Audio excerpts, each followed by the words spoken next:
music. Riding on the ground, no one tells to make a sound. Round and round and round and round, no one wants to be first found.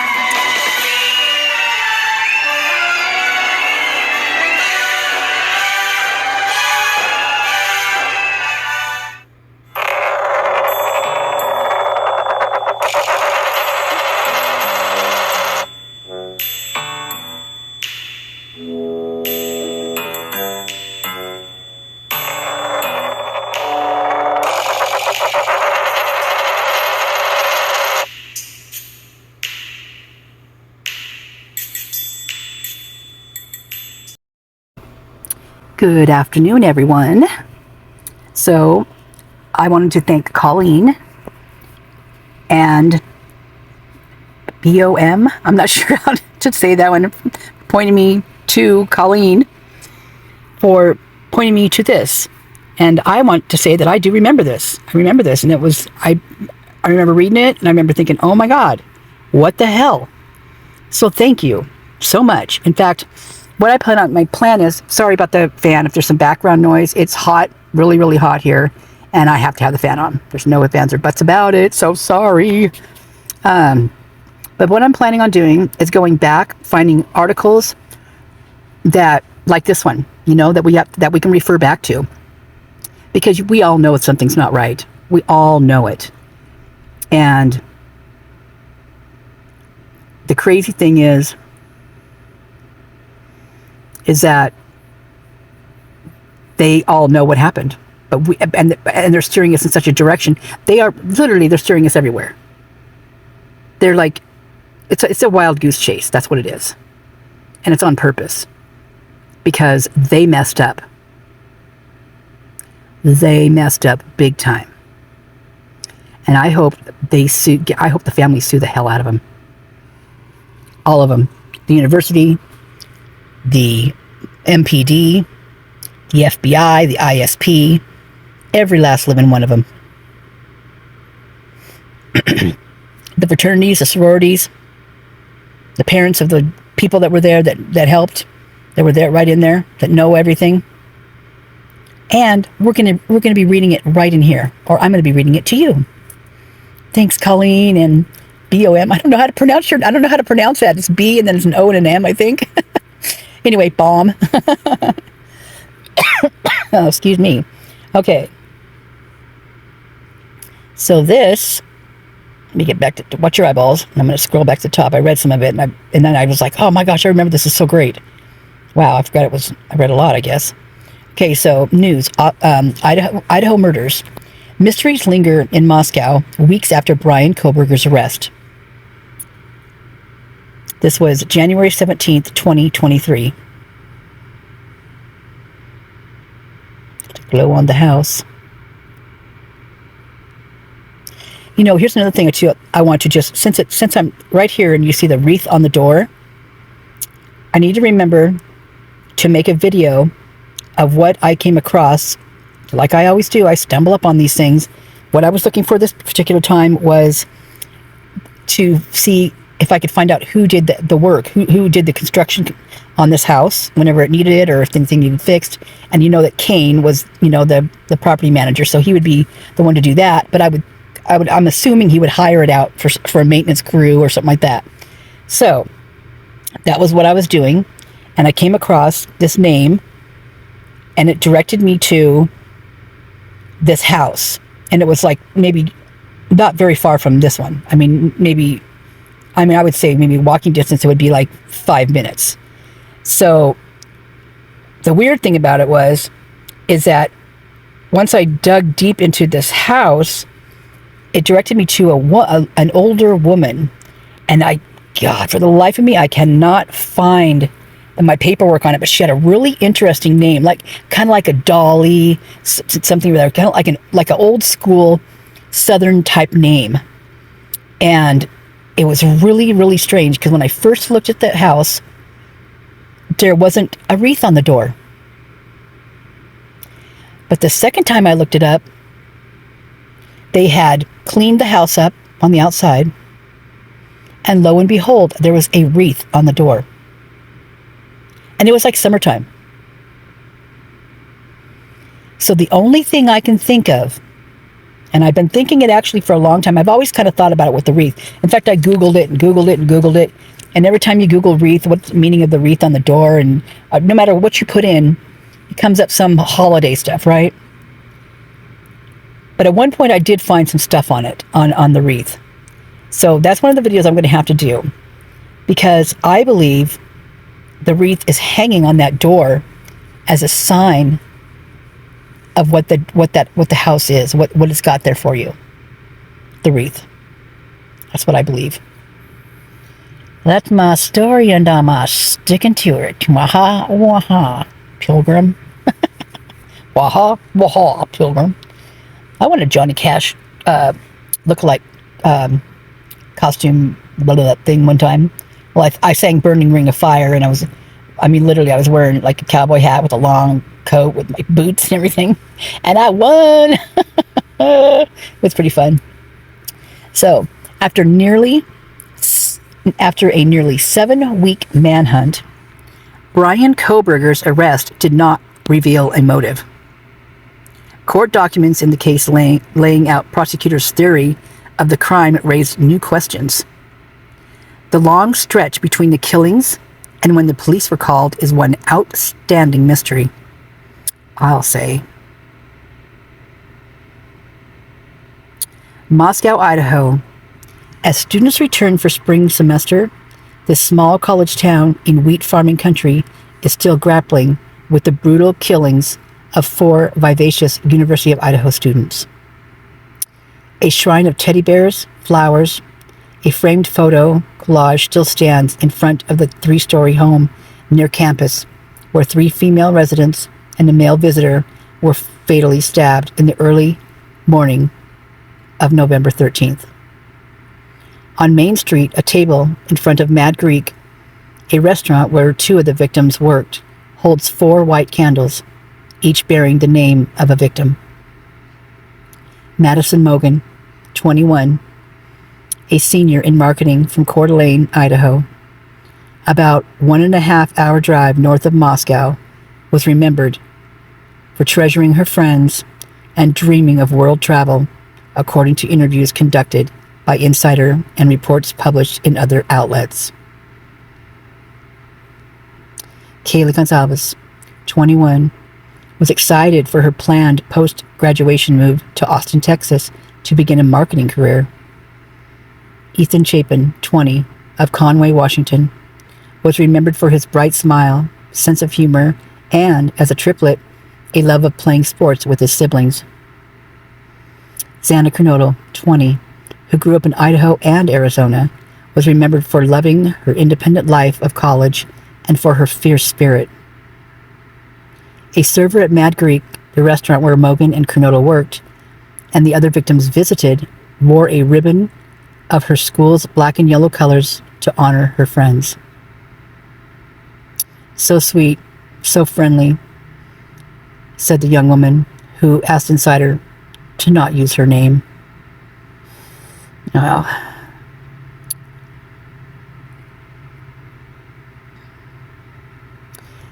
after a nearly 7-week manhunt, questions about what could have motivated someone to harm the students grew even more pitched after police finally arrested a suspect on December 30th. Despite attempts to make sense of the killings, a motive remains elusive weeks later. And questions have mounted about why one of the surviving roommates waited until just before noon to call police after she'd seen a masked man in her home around 4 a.m. Timing of the 911 call. The police said Dylan Mortensen, one of the 2 surviving roommates, heard what she thought was crying around the time of the alleged murders, and a male voice she did not recognize saying, "It's okay, I'm going to help you." That still sent shivers up my spine, man. She told authorities that she went to her door and saw a man dressed in black and wearing a ski mask coming towards her, and froze. But that after he exited through the back sliding glass door, she locked her own bedroom door and went back to bed. She finally called 911 at 11:58 a.m. after first calling friends over to ask what to do about finding one of her roommates not moving, according to early news reports citing police sources. Then there was a haziness surrounding the grisly discovery. Confusion ensued in the hours before the police were called, said another neighbor who identified herself as the best friend of one of the surviving roommates and asked not to be named for privacy reasons. Well, I can bet you that was Ashlyn, to tell you the truth. Yeah, that's who I think. Sorry, Ashlyn. You came out and talked. Well, you're still free game, but I do want to correct myself. Said it was the best friend of one of the surviving roommates. So the only one that I can think of is either Madison, Mogan, I mean not Mogan, but Moye, or the friend Bridget. So I'm not exactly sure, but it seems kind of also very interesting and very odd. Anyway.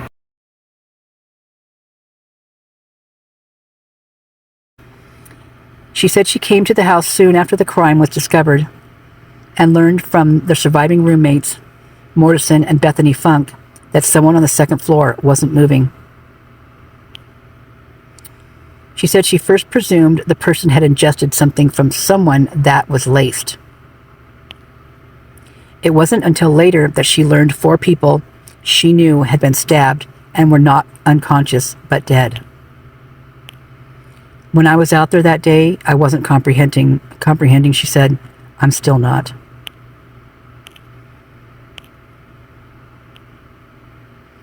Some more memorial sits outside the home where 4 University of Idaho students were killed in November.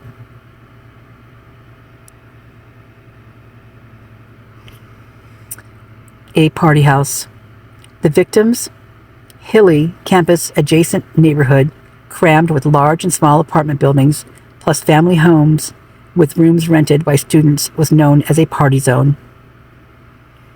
A friend and neighbor of the victims, who said they often visited the gray 3-story home with a large balcony and a barbecue and a sofa in the backyard, described it as a normal girl party house. Okay, so that I know was Moye, because this was in one of her articles that she gave. Several residents of a large brick apartment building next door described disruptive late-night parties with loud country music and numerous visitors coming and going through an unlocked door. That's worded interesting. Police were called to respond to complaints of loud parties at the house 3 times since August, according to reports obtained by Insider. A Lyft driver, now it's a Lyft driver. So we have, there's like 5 now, 5 different. Vincent Sheets. That's the right guy, yep. Said he'd started refusing to pick up or drop off anyone in the vicinity of the house on party nights because he'd experienced incidents in which his car was hit with vomit and people threw objects while he was driving. Now let's read this again. He said he'd started refusing to pick up or drop off anyone in the vicinity of the house on party nights because he'd experienced incidents in which his car was hit with vomit and people threw objects while he was driving. Now this is not their house. I mean, it could be, but this is all the houses around it. Mind you, you've seen the body cams, right? They're crazy. He said he previously worked as a caterer at several University of Idaho fraternity and sorority houses and couldn't take it. Sounds like the last dean of students.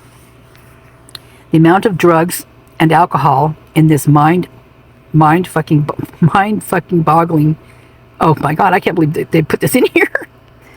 The amount of drugs and alcohol in this was mind fucking boggling, he told Insider. So I quit.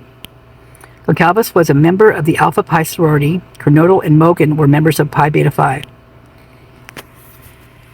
And Chapin was a member of Sigma Chi. The sororities were on probation at the University of Idaho in the weeks after the killings for health and safety violations. They were actually on probation prior to it, I believe, too. So in the weeks after the killings. According to the university's Greek Life website, health and safety violations are about concerns regarding risk management, alcohol, drugs, or hazing. Drum roll, please. Traumatized and scrutinized. In Moscow, some of the victims' neighbors speculated that Mortensen might have been intoxicated at the time of the killings and therefore did not respond appropriately to encountering a strange man in her house. But the house was known for frequent guests and noisiness, in an area known for rowdy parties. Neighbors, too, were used to late-night disturbances. Matthew Moyer, 22, a neighbor and a friend of Mortensen's, defended her against criticism. Good old Matt. You know, where Saeed was partying that night, you know? She has been through one of the most traumatic things you can go through, and people are attacking her, he said. When you're in a stressful situation, you might not act how people think. At closing time on a late October weekend, Kelley hired a Lyft driver, Dakota Kidder, to drive her and Madison Mogan home from a local bar. They had spent their night as they also would on the night of the murders at the Corner Club, the popular watering hole in a small windowless haunt made of gray cinder blocks where 20-somethings sip cocktails made from Mike's Hard Lemonade, Twisted Tea, and rum. They were nice. They were not like, sloppy drunk or anything. They were great riders, Kidder told Insider. They even tipped.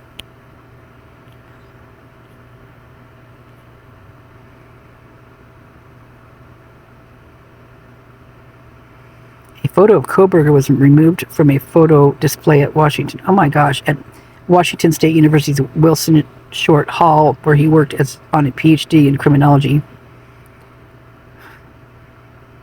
Jeez. A disturbing new detail. The suspect in the killings, Brian Kohberger, a 28-year-old, a 6-foot-tall, 185-pound criminology student who neighbors described as friendly and talkative. Really? Because you know what? That's not what we were getting, were we? We've been told quite the opposite about him. Go figure. I've never listened to those other things, which is, yeah. Well, so he was described as friendly and talkative.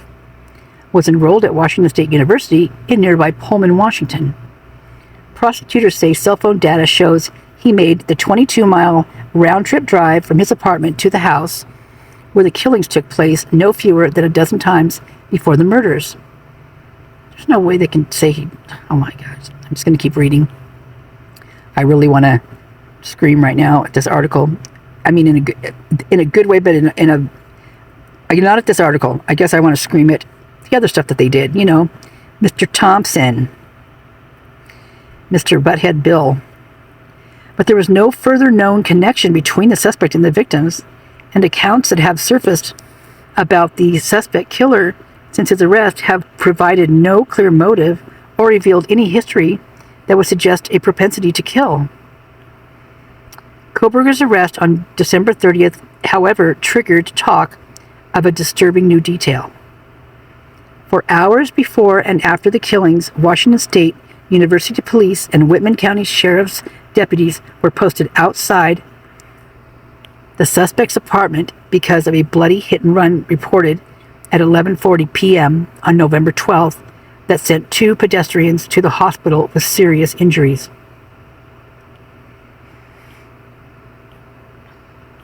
Turner Gardner, 26, told Insider that a man had been thrown from the road and a woman lay face down screaming. It was horrifying, she said of coming upon the scene just before midnight on November 12th. I heard a screech and a loud bang, another witness, Andrea McKenzie, 25, told Insider. It was scary. Within 24 hours, police had Carmen E. Fernandez in custody. A 19-year-old Kappa Delta sorority member was charged with vehicular assault and DUI, according to police and press reports. But first, there was a manhunt, according to local press reports. Aren't these shoes cute? Oh my God, they're so cute. Okay.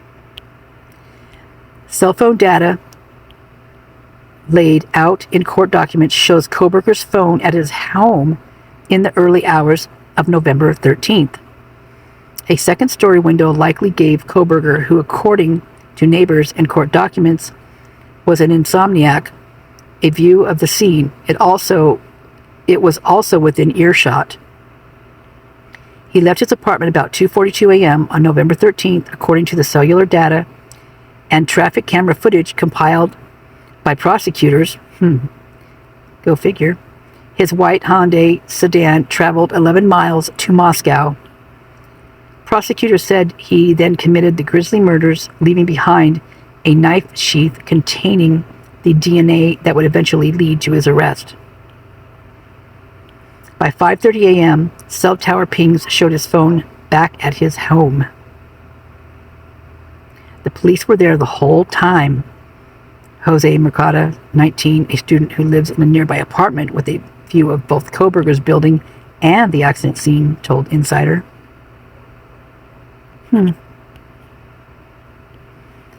So, at 5:30, yep, police were there the whole time, so... And also police from Moscow were called there to help on this scene too, and ambulances, fire, EMTs, fire department, that kind of stuff. That's what I also read. While authorities had no reason to believe 4 people had been murdered in the neighboring town, it's unclear if the crash had anything to do with the killings, or if 2 bloody crime scenes not far from each other was a simple coincidence. Oh, hell no, it's not a coincidence. You guys kidding me? This was botched. It makes you wonder if things could have been different, Faith Grossi, 19, told Insider, standing in the student room with a window facing the hit-and-run scene and Kohberger's apartment. At 9 a.m., Kohberger's phone was on the move again. Prosecutors said it returned to the scene of the murders before arriving back at his Pullman home at 9:32 a.m.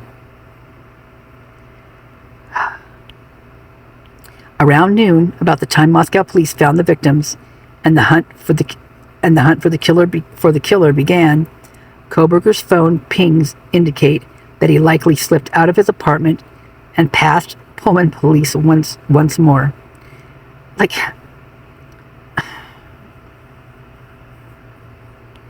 Yeah, he tiptoed past him, yeah.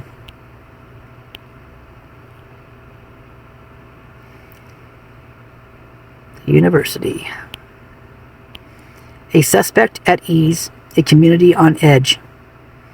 Kohberger then took a long drive winding through hilly wheat fields and past grain silos and red barns, the confluence of the Snake and Clearwater rivers, according to security camera footage presented by prosecutors. He shopped at an Albertsons grocery store in the town of Clarkston, Washington. His cell phone was next tracked traveling east for more than an hour toward the Bitterroot Mountains, said prosecutors. He returned seemingly unnoticed to Pullman and fell back into his school routine. Seemingly unnoticed. In addition to his doctoral studies, Kohberger worked as a teaching assistant in the university's criminology department and had even applied for an internship with the Pullman Police Department, which would eventually help nab him, according to court documents, or frame him. The unsolved killings set the campus on edge, with students staying inside, canceling appointments, and even leaving town out of fear of a killer on the loose. But Kohberger appeared in a notable bright and cheery mood, according to interviews conducted by Insider. One of his students said he stopped grading after the killings, but also, wait a minute, one of the students said he stopped grading after the killings, but he also attended a routine, that's not what, that he gave so many different reports. I think what we've all heard is that he didn't stop grading, he stopped grading so hard, like he was, like he didn't give easy grades, But he also attended a routine medical appointment 4 days later and was so friendly with staff members that they took notice. And mind you, don't you think that this appointment would have showed, he's a medical appointment, right? It would have showed if he had, cuts, bruises, anything, on him. Doesn't say he had anything like that.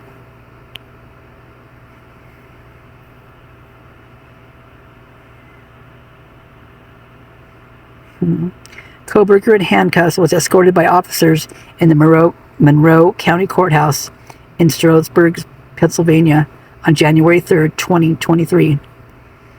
An arrest but no closure. It would take the police several weeks to identify Kohberger as a suspect. He was arrested at his parents' house in Pennsylvania's Pocono Mountains while visiting for the holidays, after the DNA on the knife sheath found at the crime scene was matched to his father's DNA, which authorities collected from the trash can outside his parents' Pennsylvania home. I thought they said they collected from the neighbor's house. But the arrest and subsequent affidavit laying out prosecutors' theory of the crime has hardly brought closure. People here still remember where they were when the last murder in Moscow happened nearly a decade ago in 2015, and residents from the town nearby stood in the cold to watch Kohberger enter the Latah County Jail on January 4th. We're a little town that's really freaked out and in pain, Julia Piaskowski, a University of Idaho teacher, said outside the jail that night. This changed us. So, update, January 18, 2023. This story has been updated to include the fact that Chapin was a member of the Sigma Chi fraternity. Well, they did. Okay. I want to say here, too, before I go anywhere further, is that last murder in 2015 was David Trail plus 2 other people. The guy, he murdered his mother, and then he did David Trail, and then he went to Arby's, I think it was Arby's, which was his mom's favorite place to go eat for lunch, and her favorite person there was the manager, and he asked for the manager, and he killed the manager. His name was John Lee, I believe.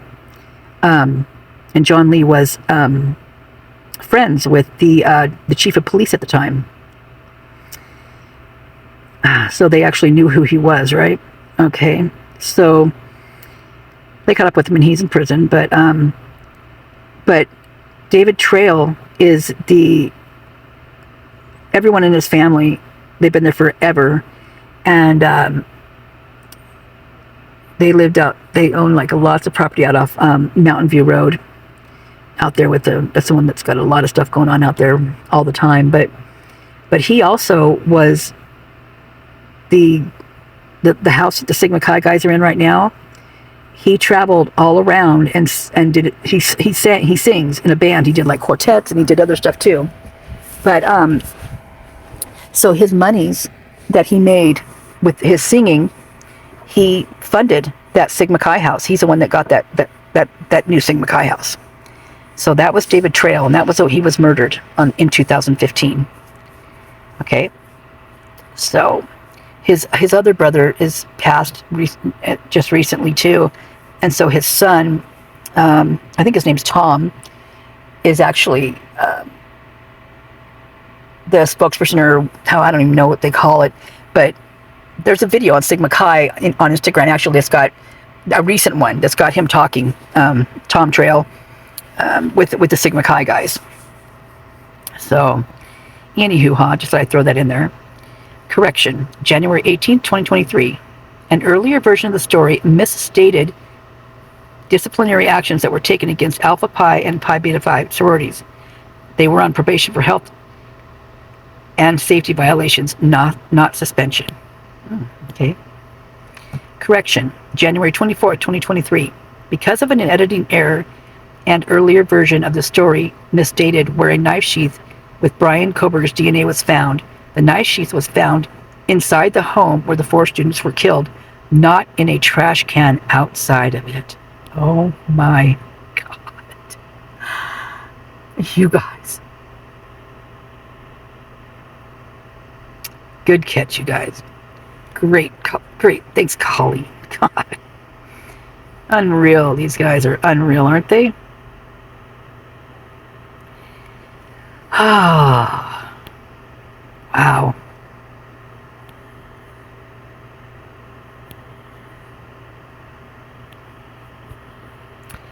Wow. There you have it. I will put a link in the description. I really want to go back and just rip this whole thing apart. From what we've known, what we've been told today. I mean, it's just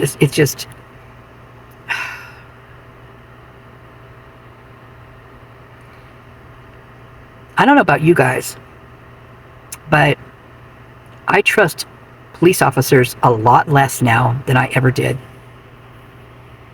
And I really never had a problem with them. But I'll tell you what, since this Idaho thing, and some of the other things I've seen, like that one video, that one guy, he was like he got pulled over. It's a video. I have a video up on it, but it's a guy that travels around, and he got pulled over by the state police, ISP, and he pulled over the girl that was driving behind him as well. And anyway, it's really weird how he went about everything. But basically, long story short, after he got done dealing with the guy in the van, the guy kept recording what this guy was doing, this ISP officer, and he took something from that lady in that car and gave her basically a fake DWI test. I mean, he kept something from a backpack that she had in her car. He had her hand it out through her window, and then he just went through it. I mean, this was before he gave her the DWI test. He just went through her bags. And then one of the bags that was inside the backpack, he brought to his car and never brought it back to her. So this is what they're dealing with over there. They just do what they freaking want. Sounds like to me. I mean, that's just scary. Thinking that you could just be driving through a state of Idaho, and minding your own business, not doing anything wrong, and you might just end up in jail. You might just end up on death row.